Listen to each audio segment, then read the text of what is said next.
I would say business as a ministry does not mean turning your business into a nonprofit. So first of all, like it is not saying if you're a construction company that, oh, so you're not about construction. It's understanding that God cares about what you do. So God cares about accounting and technology and construction and healthcare. He cares about how we do it, that we should approach it in a way that is his way, why we do it, the motive we do business. He cares about the impact it has and the way we begin to view it as a platform for changing lives and communities and the world. And he cares about who we become in the process. Like he's still discipling you as a daughter and me as a son to be more and more like Christ. It takes something a little more to lead with impact. I'm Lisa Nichols, author of Something Extra, and this podcast was inspired by our daughter Allie, whose additional chromosome has shaped how I see people in leadership. Each episode features conversations with inspiring leaders from around the world about what truly defines how they lead and serve others. If you enjoyed today's conversation, please consider leaving a 5-star review. It helps more people discover the show. And if you'd like to go deeper, my book, Something Extra, is available on Amazon and through other major book retailers. Today, we are joined by Mike Sharrow, the CEO of the C12 Group, a global network dedicated to equipping Christian business leaders to build great businesses for a greater purpose. Well, Mike Sharrow, welcome to the Something Extra podcast. I am so glad that we can make this happen. I've been looking forward to this conversation with you. Likewise, Lisa, ever since we first met, a number of people have been like, you've got to get on our podcast. So I'm glad it finally worked out. I am glad too. And I just know, my goodness, you've got so much, not only from your own leadership journey, we're going to talk about it. You got lots of leaders that you've learned from, I know, with what you're doing today. So, but let's go back. I know you live in San Antonio now. Yep. Love San Antonio, the Riverwalk. Mm-hmm. Oh my goodness. Sure. And the Alamo, been to the Alamo. Was it smaller than you thought it would be? Yeah. I mean, it was a little bit. Yeah. You show up there like, oh, in the Davy Crockett movie, it looked bigger. It looked bigger. I know. Yeah, no, it's a great city to visit, listeners, if you've not been there. So, but I know you did not grow up there. Nope. You grew up in Juneau, Alaska. A little northwest of here. Just a little northwest. Yeah, when I'm living here, when I tell people that I grew up north, I'll say grew up north. They're like, oh, like Dallas? I'm like, little north of Dallas, like northwest of Dallas, right? Like Amarillo. I'm like, that's so funny. Keep going a few thousand miles. Yeah. Wow. Well, tell me about that. How did that shape who you are today, growing up in Juneau, Alaska? Yeah. So Alaska, have you been there? Never have. It's on my bucket list, though. Okay, I'm going to be the Chamber of Commerce for the state of Alaska. You got to go. It's like one giant national park. It is just, I feel bad. We know God created the universe and he's a creative God and he's beautiful and perfect and excellent, but he's not equitable because the creative excellence he demonstrated in Alaska is just not on par with like West Texas. Like it's a totally different level. So I think it shaped me. It shaped me from a young age of just being very surrounded by the vastness of beauty and grandness and how small I was and how big everything was. One of the things you don't really appreciate as a kid until you leave and you go back, but there's something about being surrounded by majestic mountains and huge nature and being in places where there's not a soul forever that kind of right sizes your sense of importance and power in the world. Right. So that was super, super good. And I grew up in a first person in my family to go to college or do any kind of stuff in like professional business space. And so grew up with a different perspective on kind of vulnerability and communities in need and different things that God has used a lot of that to lead me in my path later. Well, I love that. So now you've just really, if God like put 90% of the creativity in Alaska, I need to go to Alaska. So I am definitely going to move that up on the bucket list for sure, Mike. Well, I love this. I know that you came to faith at a really young age. You started loving Jesus at a young age. In fact, I read somewhere where you said you were like the Doogie Howser. Yes. Remember that old show? Yeah. Yeah. Yes, I remember that old show. Yeah. You said it was all the Jesus stuff. This is crazy to me. You were on the church planting committee when you were age 12, Mike. Just wild. I've got a 12-year-old daughter now. I'm like, what were they thinking? Like, that's crazy. But yeah, no, I would not be who I am today without a lot of mentors and just people who invested in me and grew me. And early age, there were some crazy good pastors and folks who not only, discipled me but they started saying, hey, I want to draw you into some leadership experiences. I want to have you sit around and wrestle with decision making and things that, I mean, I had no business being there, but that was such a formative time of beginning to think about programming and planning and how you grow people and how you reach people and the Right. complexity of calendars and schedules and how, it got me thinking about organizational issues at an early age. Yeah. Well, aren't you grateful for those opportunities? Because I kind of had the same thing. Mhm.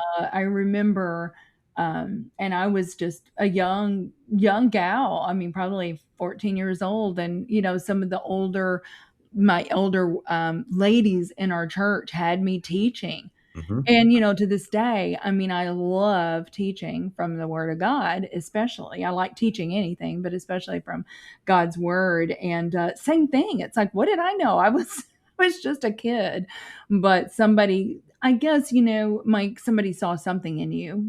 Some leadership qualities, some passion, maybe, and getting that youth perspective. Had to have been something there. I had a chance to go back, like when I was 16, I had a youth pastor who one day was like, hey, uh, I, I do see something in you. I'd like to challenge you in growth. And I was like, okay. And he's like, I got an idea. I'm going to take you to coffee every 2 weeks. Okay. He's like, I'm going to give you a book to read, and you've got to read that book before our next coffee.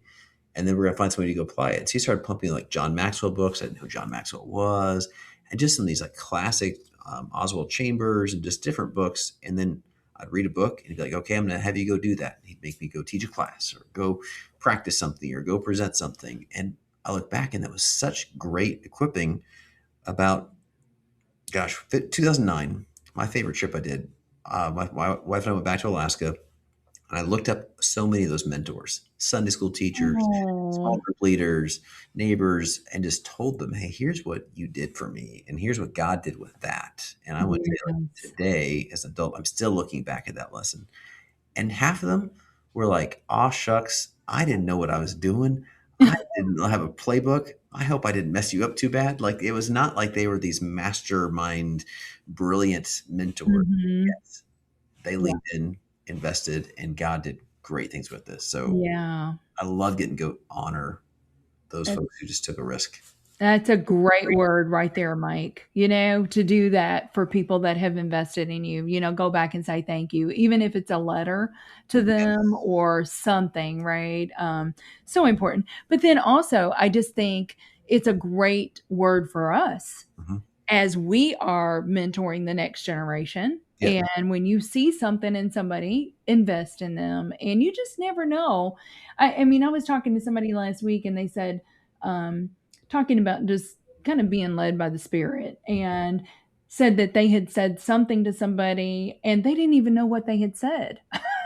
They didn't even know what they had said, but the person came back and said, wow, when you said this, and they said, I don't even remember saying that, but it's when you're walking in the Spirit, God speaking through you. And do it while they're. So I had a mentor years ago, um, who said, hey, we've got these people in our lives, family, friends, neighbors, maybe former bosses, coworkers. If you would show up at their funeral and say something, why not go tell them while they're alive? Like, why not? Why wait to funerals to give people the eulogy of here's what you meant to me and here's what I learned from you?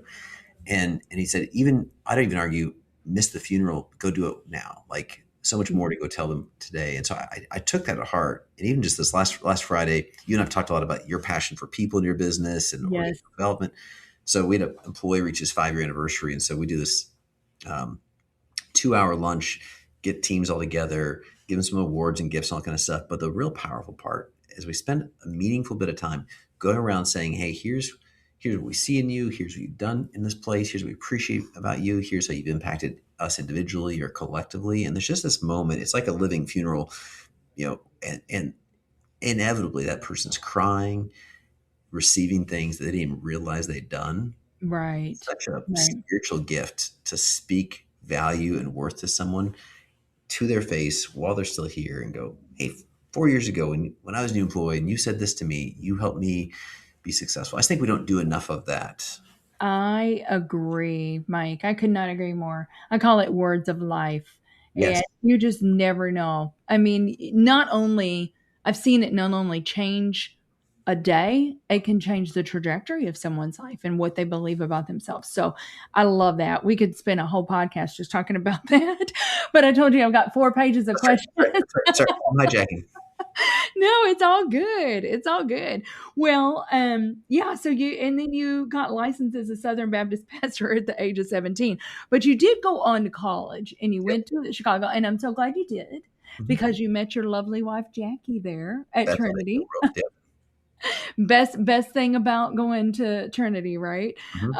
So you've had both marketplace because I think I don't know how long you spent there, but I know that you worked at Walgreens, and so you spent some time in corporate, Yep. and also in pastoral roles. I mean, tell me about each of those seasons and what kinds of things that those seasons taught you. Yeah. It's my confusion in college that led me to kind of a staccato career stuff was just knowing like I love Jesus, but I was really good at business and just wrestling with what to do with those two things. And so was super involved in volunteering in my church and doing things like that, but got to work for the Walgreens Corporation, which is fantastic. So about 8 years with them as we built up some subsidiaries in the world of managed healthcare and kind of corporate consulting stuff. And man, that was powerful for just me growing up as a professional. Learned a ton, had all sorts of bosses, mostly good, all sorts of experiences just grew me. And I really had to wrestle with my identity. Like that's where I really wrestled with, does my vocation, does the logo on my shirt define my identity, or does my identity in Christ transform wherever I work? And how could I understand how to be fully who I am no matter where I'm working? Mm-hmm. That was a huge wrestling for me in that place. Helped someone with a financial services startup company for a few years and did stuff like audit financial pension plans and retirement planning. So that was not my favorite, but learned a lot about But you learned a lot. Learned a lot. Sometimes, I had a boss once who said, I want you to go do this job, not because it's what you'll want to do for the rest of your life, but it'll be a really good learning experience. You need to go learn that part of the business. Yeah. So I agree. Sometimes we got to do those things. Yeah. Well, yeah, I love that. And I always say it may not be the most favorite thing that you're doing, but you learn from it, right? And I believe it's kind of like a snowball, right, Mike? It's like you get this skill and put that skill in your toolbox. I started out as an accountant, corporate accountant, and had an account. Not strike me as an accountant. Mike, I'm telling you, I loved the company. I worked for McDonnell Douglas, and I was in internal audit and cost accounting. And after about 5 years, I'm like, ooh, I do not see myself. I could do it, but I had no passion, right? Yeah. And can't really see myself doing that. But I laugh and tell young people all the time when I'm talking to young people, I'm like, there were no assessments when I was going through school. There were no Myers-Briggs, there were no strength finders, there were no Harrison assessments, there was nothing. Yeah. And I said, take those assessments. Everyone that is gifted to you, take it. DISC. Oh my gosh. Because you just learn so much about yourself, right? And yeah, so I think it's really important. But I love like, your thing about the financial and not really enjoying it. But, I'm just also thinking, Mike, and this is what I want to get into right now and what you're doing. Want to talk to our listeners about the company or the organization that you're part of now. But I'm thinking to myself, you know what? You were all of those experiences, I believe, were perfectly preparing you for what you're doing today. Oh, I mean, no doubt about it. No doubt. God's story always makes so much more sense in retrospect than it does when you're walking through it. Through it, like, where am I going? What does this do? And I fully believe God does not waste anything. I believe God redeems all those experiences. I vividly remember being in meetings or projects or roles where I was like, is this my life? Why am I here? I don't want to be doing this rest of my life. And then 10 years later going, oh, I get to use that. And so, I've had 19 jobs and only 2 or 3 of them were jobs like I wanted, like, oh, that's where I want to go. The rest were, paid the bills or was just kind of the next step or whatever. Sure. But Yeah. then I get to today and go, wow, that eclectic mix of things was so skill building and forming and gave me so many perspectives and things to help me today.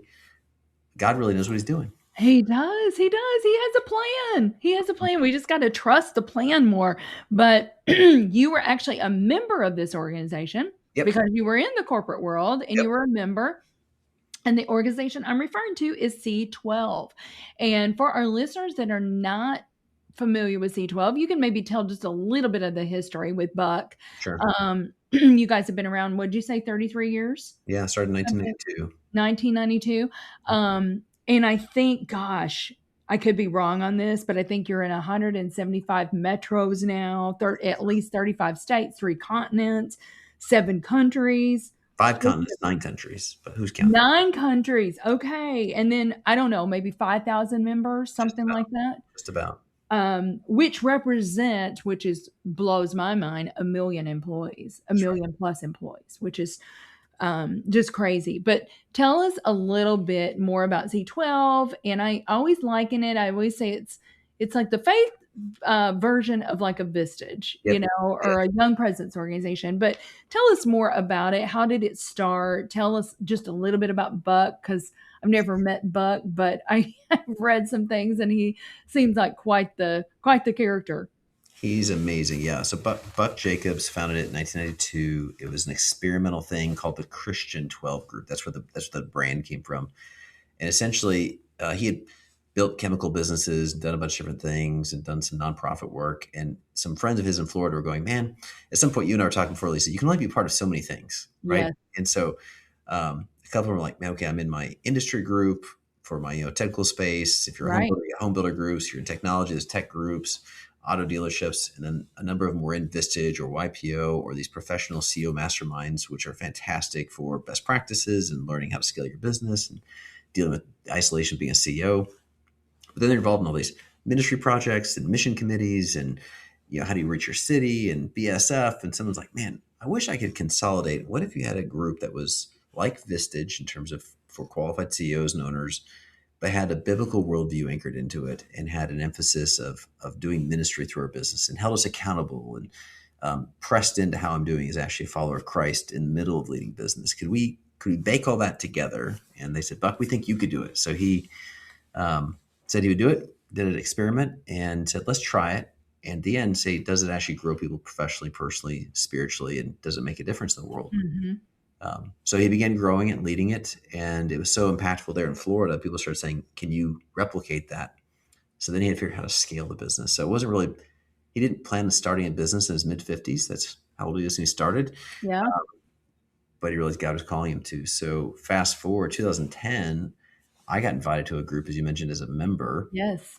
And then became a chair. And what the business is essentially he created a format of creating in-person roundtables for business owners and CEOs who are Christians to really work on how do you build a great business, like a really good business that glorifies God, but do it for a greater purpose, one that's impacting lives and people in the community, and with high rates of accountability for how we do following Jesus in the middle of all that. And he does it with full-time chairs. So these are men and women who were typically former CEOs themselves who then come and run groups in cities all around the world. And they meet for a full day each month to work on learning and growing and accountability. And so I found myself at a table, not even realizing how much I needed it. Yes. It was to grow me as a leader, change me as a person. And then I actually left what I was doing to become a full-time chair. And then we're a for-profit enterprise. I bought the local market, was leading that. And then about 10 years ago, the parent company was on its second CEO, going through a succession process. And by God's grace, because I literally, when it came down like the final 3 candidates, I was literally like the least educated, youngest, least qualified candidate. But somehow I got picked to lead it. And so the last 10 years. Yeah, that's so awesome. Well, again, I mean, if you had not gone through everything that you've gone through, like you wouldn't be able to understand these leaders in the marketplace. First of all, you wouldn't have the business acumen. You definitely had the spiritual maturity. And I think about Buck too, and so in his mid-50s, he founded this. Total risk. I mean, he went all in. Yeah. But God was preparing him too. Mike, Yep. to take on the task. So I really love that. Well, I mean, I guess this is kind of, at some juncture, you realized that this sacred and secular divide doesn't have to be there, you That's right. know. And why do you think leaders? I mean, a lot of leaders still live, and sometimes I struggle. I Mhm. mean, with it, but why do you think leaders live with this divide today, where it's like this is what I do on Sunday, but then, like I've heard you say, sometimes leaders have a hard time connecting Sunday to Monday. Yeah. When I first became aware of my own crisis in this area, I really wrestled because I had great churches and pastors, and I was like, no one ever sat me down and said, Mike, separate your life. Like I never was told bad theology, Mhm. but I think we just had this. I think we in America we grew up in it, particularly in the more recent era of you just kind of separate. Don't bring your religion to work, don't bring politics to work. Like kind of keep things separate. Which people confuse like separation of church and state as though that Yes. should be separation of like work and faith, and then it kind of compartmentalizes your whole life. It creates like a schizophrenia where you're. I remember I had a Yeah. non-Christian coworker where I was working at Walgreens who one day said, "Hey, do you judge your religion, Mike, by what you do on Sunday or by how you are on Thursday? Like, which one do you judge your Christianity by?" And I was like, "What?" And it was a genuine. He's like, "I'm just asking the question." I was like, "Well, if I'm honest, I think I judge my Christianity by I'm a pretty good Yeah. Christian. I go to church and I teach and I give, but probably the authentic test of my spiritual maturity is how I'm leading on Thursday with technology problems and accounting Yeah. issues and people issues." And so um, it just becomes normal. And most pastors don't come out of a business background, so they oftentimes don't Right. speak to the person with business application. Mhm. So you can kind of live in the suspended animation where we know don't do bad things and Mhm. be moral, be virtuous, but we kind of view like Jesus stuff is what you do in evenings and weekends. Yeah. And yet I go back, like I've reread the Bible over and over again, and you now realize, man, most of the characters in the Bible were not priests. Most of the people in the Bible were leaders. They ran businesses, they were government Right. leaders, they had Yes. executive responsibility. Jesus did most of his teachings during business hours and business places. Like the Jesus temple himself is a was, carpenter. yeah, he had a job for most of his life. Like he did a Right. 3 year stint in ministry, but the rest of it was Yes. construction. So Yes. I think it's biblically and historically normative, but man, Mhm. most of us, even, and I think even down to like when you do high school graduations at like a church, if they do a youth Yeah. ministry celebration, we sometimes celebrate kids as being like, which kids are called to ministry? And if you Mhm. didn't get called to ministry, then you're just, well, go get a job and, help fund those people who are doing stuff. And so I think we kind of create this like two class Christianity without meaning to. Right. Well, that's a perfect segue. Thank you for setting me up. You're welcome. Where are we going next? Because you cite Charles Mhm, Spurgeon, mhm, famous pastor, right? Evangelist who said every Christian is either a missionary or an imposter. mhm. You don't have an option That's not right. to be a missionary if you're a Christian. So the business, so talk about this, and then we do need to take a quick break because you said it a little earlier. How can we create businesses for a greater purpose, Yep. right? But you guys call it business as ministry. Bam. Yep. Um, for somebody who's hearing business as ministry for the first time, how would you describe it to them, Mike? I would say business as a ministry does not mean turning your business into a nonprofit. So first of all, like Yeah. it is not saying if you're a construction company that, oh, so you're not about construction. It's actually it's understanding that God cares about what you do. So God cares about accounting and technology and construction and healthcare. He cares about how we do it, that we should approach it in a way that is his way, why we do it, the Mhm. motive we do business. He cares about the Yes. impact it has and the way we begin to view it as a platform for changing lives and communities and the world. And he cares about who we become in the process. Like he's still discipling you as a daughter and me as a son to be more and more like Christ. And so business as a ministry is realizing it's not like I do business so that I can do ministry or I do business so that funds ministry, though Mhm. all that's great. The process of my daily job is actually my context for ministry. The people I've got, the Mhm. families I've got. Like when you begin to think about the influence you have, Lisa, through your business, like hundreds of employees. You got your vendors, you got your suppliers, your employees got families, you got all your customers. Like you have a huge, huge platform. Right. That's your ministry. And how do we steward It it is. and do it well? Yeah. I did a talk last week, Mike, and to some faith-filled businesswomen, and I talked about, that it's sacred influence.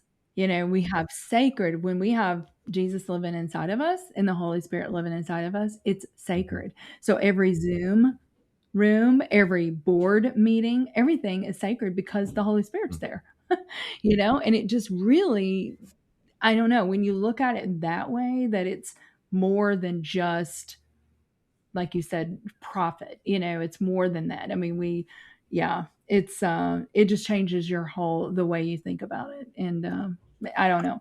That's what gets me up in the mornings. I was just telling someone this morning, a private equity guy out of Dallas, about this very story. A pastor kind of changed my life. I think 2006.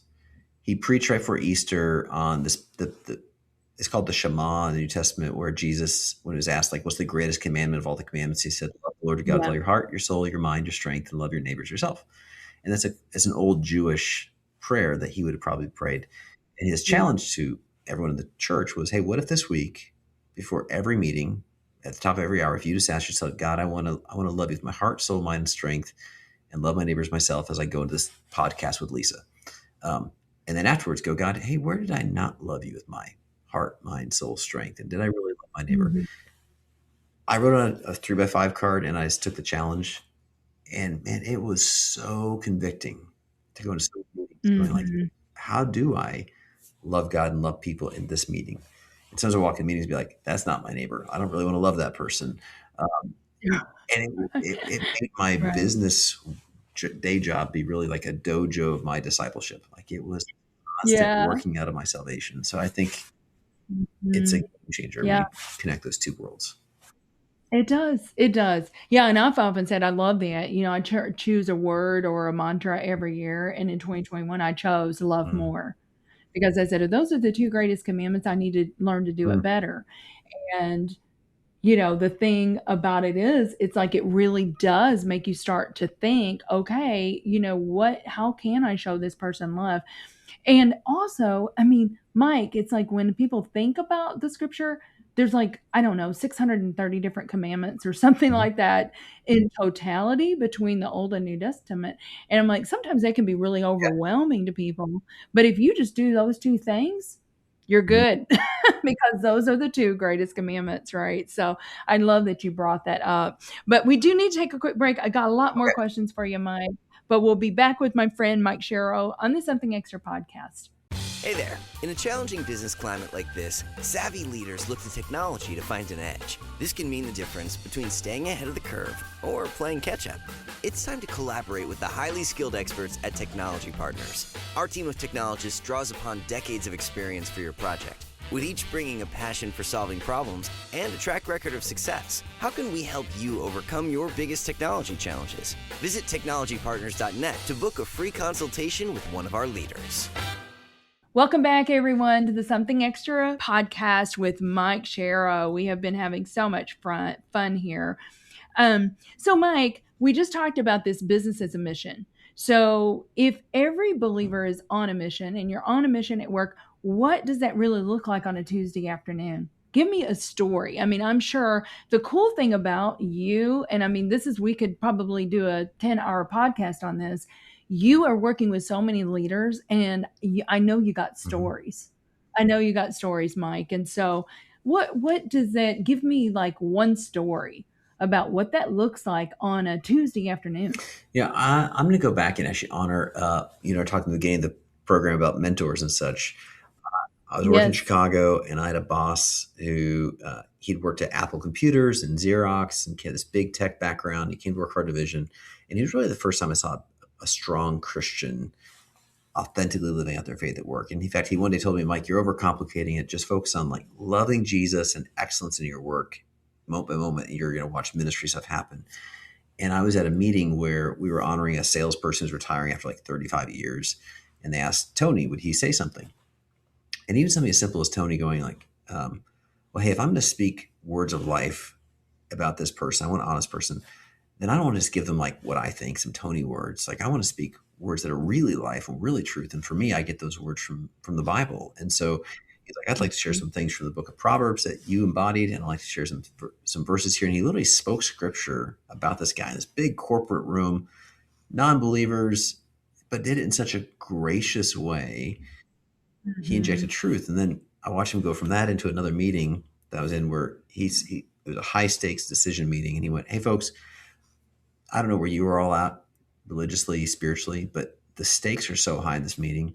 I just like to pray for myself that I would actually have wisdom to lead well, because you're going to affect livelihoods for tons of people. So if you don't mind just a moment of silence, I'm going to pray. And he has prayed to the God of the universe and said, God, I need you to give me wisdom to lead your people, sort of your resources well. And he did it without judgment. It wasn't show. It was just authentic. And he created a ministry moment in a sales planning meeting. Yeah. And so I think that's like that Tuesday afternoon with Tony, I got to watch him in honoring somebody actually speak truth. I got to watch him in a sales meeting where then when we were wrestling with how to do some tough stuff, sneaky contracting, he went, hey, I want us to stand for integrity. And I don't want us to do anything in a contract with the customer that we wouldn't put on broad dead, put daylight on that thing, make a headline about that. Like we're not going to do any kind of shady stuff just to make a buck. And listen, I'm going to stand for truth. I'm not going to let us practice. And when people went, well, in our industry, everyone does these kind of like shady clauses that create some advantage. He went, no, we're going to be above reproach. And what they didn't know is he was actually applying biblical principles to our sales and pricing process. And all those bringing ministry into work. Yeah, that's really beautiful. That's really beautiful. It just reminds me, as you were talking, I'm thinking, oh, well, that was Solomon, right? God said you can have anything. And he said wisdom because he knew he was getting ready to lead and he needed that. So to lead well, that's so good. And we've already talked about doing business for the greater purpose. Have you seen like a mindset shift, Mike, that really unlocks purpose for a business leader? What is that mindset shift that happens for them to really unlock in thinking about business for a greater purpose? I think some of the things you have to unlock for too long. You've probably read the book Halftime by Bob Buford. Love Halftime. Yes, Bob Buford. Amazing case study on a deceased leader and his own journey of kind of building just classic worldly success and having a crisis that kind of crystallized clarity of what matters. I'm going to live for significance. But so many people kind of take his description and turn it into a prescription, that there's maybe just a period of your life where you live for success and you hope you get enough of it. You can then pivot and do significance. Be something significant. That was not his prescription. That was just his description. And so I think too many people live with this sense of, I need to be a good person, be moral, and then one day I'll get to do stuff that really, really matters. But that's not today. And so it's this suspended animation and I don't believe that any of us are, on the reserve bench for impact. And so I think wrestling with the fact Ephesians 2:10 says God created us with purpose to do work he prepared for us in advance. And that work is now. So if they start going like, why does God have you in technology, or God have you in healthcare? And then the understanding that, okay, God owns everything. God has a plan, and your business is not the obstacle. It's actually the place. So you don't need to wait till you sell your roofing company to impact lives. You need to begin asking, well, how do I use my roofing business to impact lives, and begin to actually see people and things around you. And when those two things kind of click, like I'm not waiting to do stuff when I'm 60 or 70, and this is the place to do it. I don't have to change my place or time to do it. Those are really the critical catalyst to them kind of reimagining everything. That's perfect. That is so good, Mike, because and I say, if we are really to love people, right, and we're to make an impact and a difference on people, where do we find people? In our workplaces, right? I mean, it's kind of, that is the place. And if you are just at home by yourself, you're not going to have that opportunity Well, to and impact. your workplace shapes lives so much. I mean, you've got, how many employees do you have? We vacillate probably about Okay, so you 400 have now. 400 people. They Yeah. spend more time working for you than they do if they go to church or kind of religious center.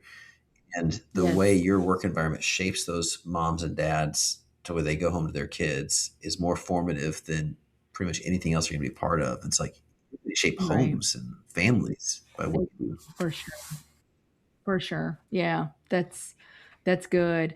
I think this is really funny. I read this that your grandmother, I think it was your grandmother, that described C12 like an AA, like AA for CEOs, which is really funny.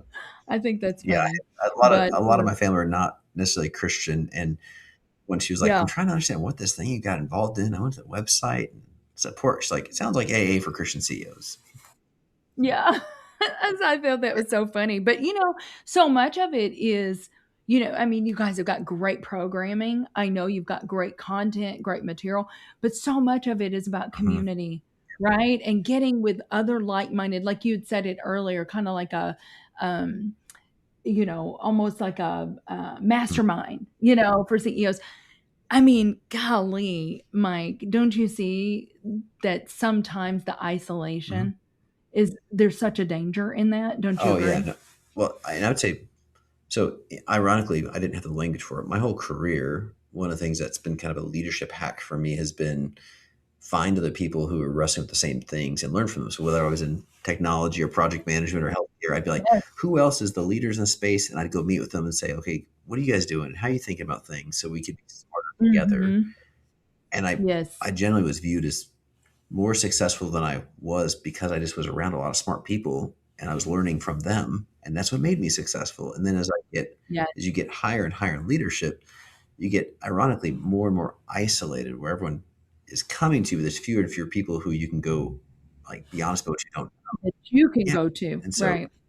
a lot of leaders are socially oversubscribed, but yet alone in the middle of that and going, okay, who do you get to, in my forum, I mean, where do you get to go and say, I don't know how to deal with this. I've never dealt with this before, or I'm wrestling with burnout or despair, or do I want to do this anymore? Or I'm wrestling with my own motives and things. Like, where do you go process that and then not freak people out or get bad counsel? And so I think leadership isolation is dangerous for leaders. It's common and dangerous. It is. Yeah. Could not agree more. So, whether it's C12 or another group, don't do this in Be isolation. in a peer group of some kind. Be surrounded by the leaders who are challenging you, encouraging you. For sure. You guys talk a lot about healthy accountability. What do you think healthy accountability looks like? And do you guys have, I don't know, is there a tool that you guys use for this? I mean, can you describe that just a little bit? There's a couple core tools we use for accountability. And I think, accountability is a word that has different meanings to different people. I was just talking with one of Patrick Lencioni's team members, and they said, when you hear the word accountability, do you think, I caught you or I've got you? Is it, I'm revealing things to help you or revealing things to shame you? So those can be very different things.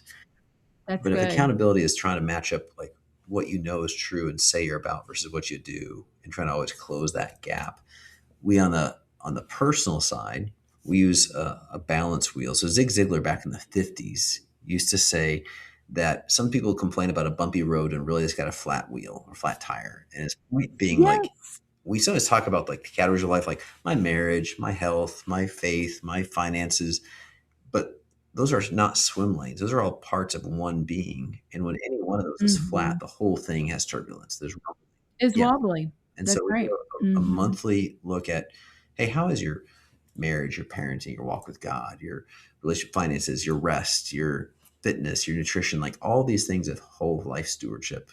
And where is that out of whack? And sometimes we tell ourselves that's the price of leadership. I'm just unhealthy because it's what it takes to do the job, which is a pretty dangerous lie. And then the other part is leaders tend to say yes to too many things. Have you ever been overcommitted before, Lisa? Oh, never. You've heard about those people? I'm totally teasing. Mike. Yeah, I've grown in that area. I still have a ways to go, but yeah, Well, yeah. we find that the average CEO says only does about 65% of the things they say they will do because they say yes to too many Oh, things. too many And so things, we right? do a simple tracking of, hey, what's the most important things you need to do next month? And then Mm-hmm. define those. And then each month report out on those. We even have like a fine system. You get penalized for not doing something you said you would do. Oh, so you actually have to pay a It goes to fine? charity. That's It's tracked as your awesome. integrity score. Like, hey, do Yeah. like, your yes be Hmm. yes. The Yeah. reality is we probably need to say no a lot more to protect our Yeah, yeses. But for just sure. having the feedback loop of like, how are you actually doing? What's right? What's most important in business and life right now? Are you doing the things that you do? Those things begin to totally change the chemistry for a leader. Yeah, that's so good. I love that. Well, let's talk about this because I want to talk about Okay. Mike. Okay. And you are the CEO of C12. You've got all of these leaders who are depending on you that you're pouring into. What are some of the rhythms and disciplines that keep you grounded, Mike Sharrow? And I would love for you to talk about this because I read this about you, the blue Mm. marble practice. And can you tell our listeners a little bit about that? I love Yeah. that. So at the end of the day, I think the thing we are all going to be held accountable for is what we did with our life. I'm all about Yes. generosity and giving money away, but that's just one currency. And at the end of the day, we've all got time. It's limited. So when I turned 30, my wife gave me a glass cylinder with a blue marble of every week of life expectancy I'd left. And every Saturday night since then, I do this ritual where I move a marble from the available column to the empty cylinder and they're shifting, right? The ratio is shifting. And it's a moment for me to realize like I just spent the one thing I can't get more of, and that's time. What Yeah. about this past week will matter 5 years from now, 10 years from now, at the end of my life? The reality is a lot of the things that were stressful in a week or even successful in a week fade away within weeks or months or years. And Sure. not that you neglect those things, but just for me is a constant reorientation. Be like, I want to be on purpose. I want to live a life that matters. And what do I need to fix next week to do more of that? And so for me, Mhm. the things that anchor me, Buck Jacobs actually, I had always been someone who like read the Bible off and on and did a bunch of studies, but I didn't have a consistent quiet time. And he is like the godfather. In fact, he has a website called themostimportanthour.com where he just loves discipling people into how to have the first hour of your day be an intimate time with the Father. And he Yeah. challenged me to stop being so casual about it and willy nilly. That every day, I now on my calendar, I classify as the owner's meeting because I want to protect Uh, it just like I wouldn't bump a investor meeting or a meeting yeah. with Lisa Nichols. I wouldn't bump meeting with a VIP. I shouldn't miss time with the creator of the universe. And Amen. then Sabbath, I didn't start doing that till about 8 years ago and actually having a true 24-hour period of time where I don't do emails or texts or calls and I don't do business at all and I actually trust that God holds the world together, not me. That's actually Hmm. really hard to do because I self justify so many compromises on that. But I didn't really learn to Sabbath until about 8 years ago.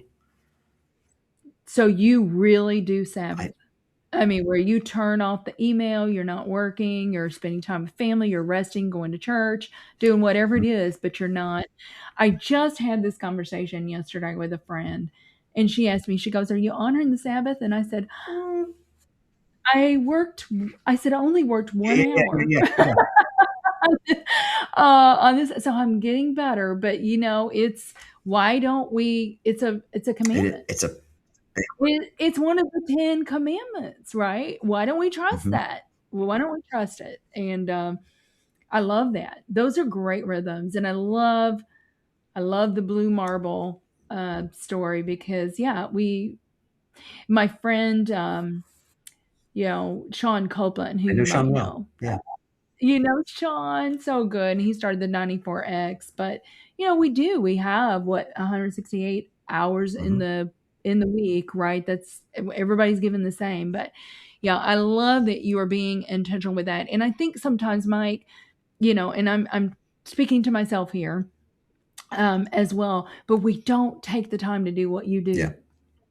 And that is be intentional and step back and really reflect on how did we do this week, and I think that's so important, such a important rhythm. Yeah.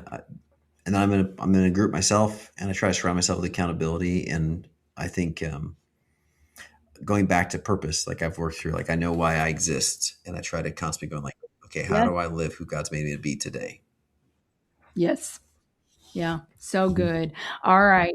We could keep going and going and going, but I told you we're going to try to wrap it up about this time. This is called Something Extra. And I ask every leader, what do you believe is the something extra every leader needs, Mike?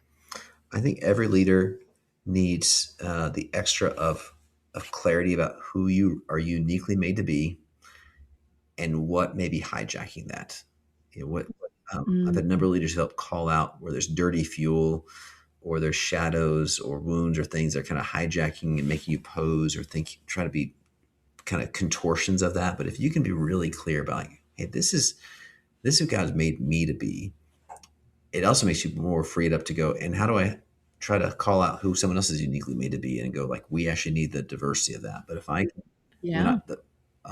use all sorts of tools, I talked about encouraging, wish we were younger and did, DISC, get Myers-Briggs, all the stuff. I just did that for my kids recently. I created like a manual for each of them, like, hey, here's who God made you to be.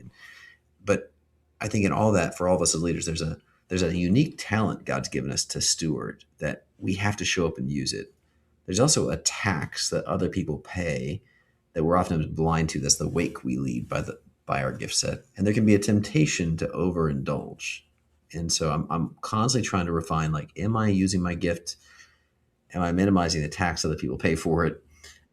And where's the blind spot I can guard? And as those things kind of hone in, I feel like that just keeps unleashing the unique, Ephesians 2:10 gift God's made me for, and made all of us for. Absolutely. The something extra. That God places in every person, or many something extras in some cases. That is so good. Well, Mike, this has been so much fun. I knew it would be, but I just appreciate you sharing your wisdom, and I know that it's going to help our listeners. And I know that Mike is speaking in Florida tomorrow, and this is a practice that we didn't talk about, but he's taken one of his daughters.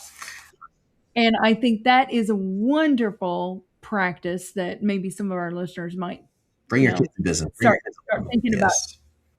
Bring your kids but bring your kids with you, and you never know what they're going to absorb and take away from those experiences. So thanks a lot, Mike. I really do appreciate it. I hope you have a blessed rest of the day, my friend. You too, Lisa. Something Extra with Lisa Nichols is a Technology Partners production. Copyright Technology Partners, Inc., 2019. To learn more about this week's guest, check out the show notes at tpi.co/podcast. If you enjoyed this episode, consider leaving us a review. Thank you for listening to Something Extra.